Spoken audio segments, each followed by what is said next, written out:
So this complex, which consists of 66 units, was a test community built by DeFasco around 50 years ago, so mid-70s. So it was a test of all steel construction.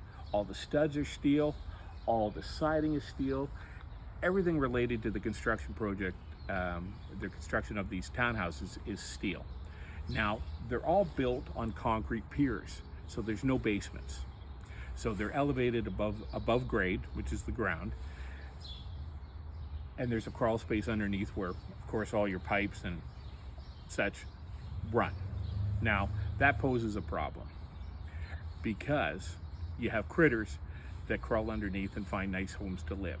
So what we're doing as part of this project is we are trenching out along the perimeter of all the townhouses, 16 inches deep, and installing 1/4 inch stainless steel screening.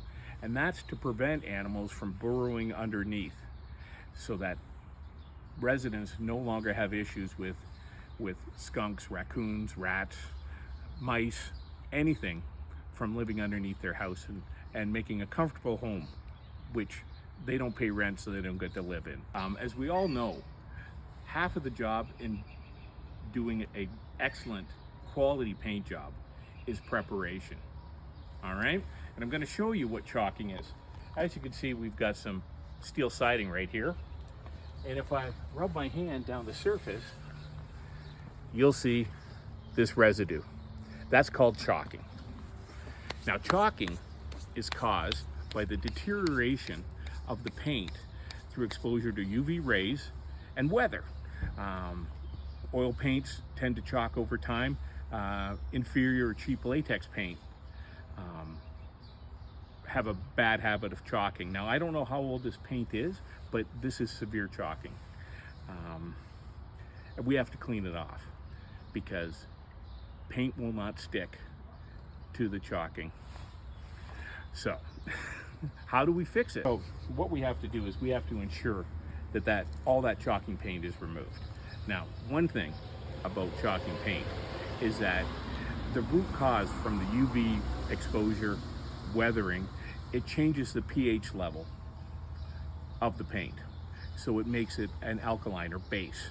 So we have to restore the pH level, and we do that with an acid. Look at that, cleaning vinegar. So what the process is that we power wash using our chemical injector in our power wash machine into a 5-gallon bucket of vinegar. Ends up being a 1-to-1 mix, and we hose down the siding. We then agitate it with deck scrub brushes and then power wash it again. So not only that removes the chalking paint, but also neutralizes the surface so that the chalking does not reoccur. Once we have a good solid surface, we can coat with our primer and everything will stick.